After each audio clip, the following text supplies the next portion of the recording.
Today, Russia hitting back, issuing its own retaliatory sanctions. And joining us now in an exclusive interview is Treasury Secretary Janet Yellen. Secretary Yellen, good to see you again. Thanks for joining us. Nice to be with you. Thanks, Sarah. So now that you've had some days to see the impact of the sanctions that you and our allies have put on Russia, what is your determination of whether they're working? Well, I think the sanctions have been devastating in their economic impact. We've all but cut Russia off from the international financial system. You can see that the ruble is in free fall. The stock market is closed. Stocks that trade in Western exchanges have lost the bulk of their value.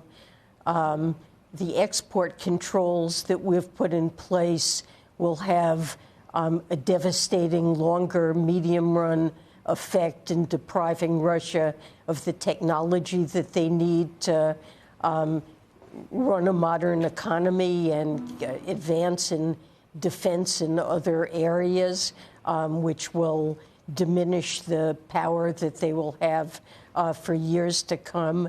And, you know, Russia's war chest, the $600 billion plus of reserves that their central bank had, I believe they hoped would shield them from the consequences of our sanctions and be like a buffer against them. And our sanctions on the Central Bank of Russia have succeeded in all but immobilizing the vast majority. So Russia is experiencing very severe economic consequences. I expect there to be a severe downturn in the Russian economy. And yet Putin has not backed down and has only intensified this horrific war against Ukraine. What more can we do as a country and with our allies?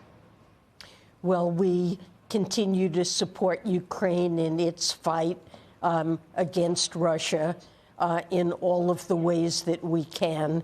We have made clear that we don't intend to become involved militarily, but we are certainly supporting the Ukraine, and we will continue to consider and discuss further sanctions, you know, that will really deprive Russia of the resources that they need to conduct war over time.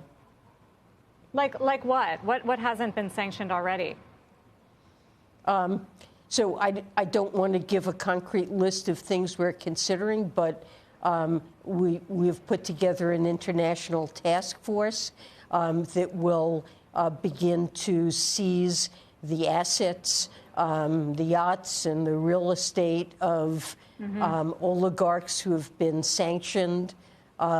We have put in place and could expand sanctions that make it extremely difficult for Russia, its government and its firms to access international capital. There's more that we can do, but what we've done has been devastating.